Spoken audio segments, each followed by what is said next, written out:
The first is when you have 6 count variations. In general, I leave them count 4. So if I want to do the right turn, which is probably the most common variation, we have 1, 2, basic step first. We have 1, 2, 3, and 4, 5, and 6. I lift my hand on 2.5-ish, and the girl has time to think before she turns. So remember, turn on 4. 1, 2, 3, and 4, 5, and 6. And you can see that the girl is taking the foot to the side just to have a little bit less, because if you stand here, you have to turn a full round on the foot.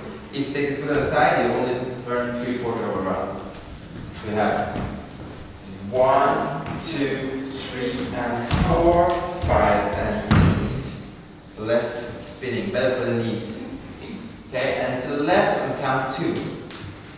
1, 2, 3, and 4, 5, and 6. Or with a turn reflection. 1, 2, 3, and 4, 5, and 6. I always have a contra movement when I lead. So if I want the girl to go to the left, I always lead to the right in first. If I want her to go to the right, left in first. If I want her to go forward, back in first. A contra movement, swing movement. 1, 2, 3, and 4, 5, and 6. 1, 2, 3, 5, and 6. Contra, contra, turn. Contra, turn.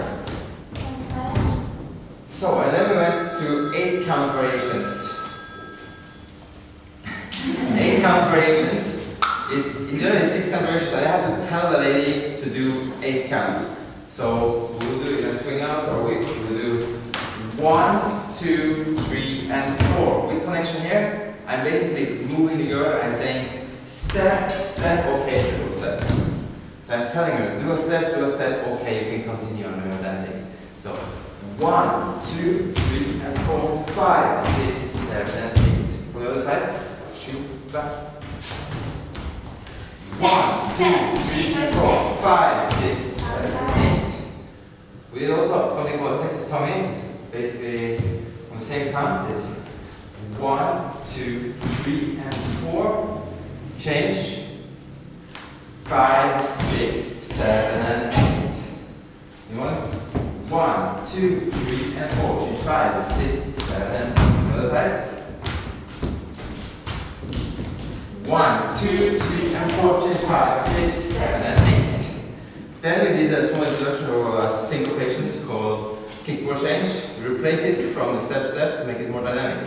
So it's kickball change, triple, triple, kickball change, triple. This sequence will then be kickball change, triple,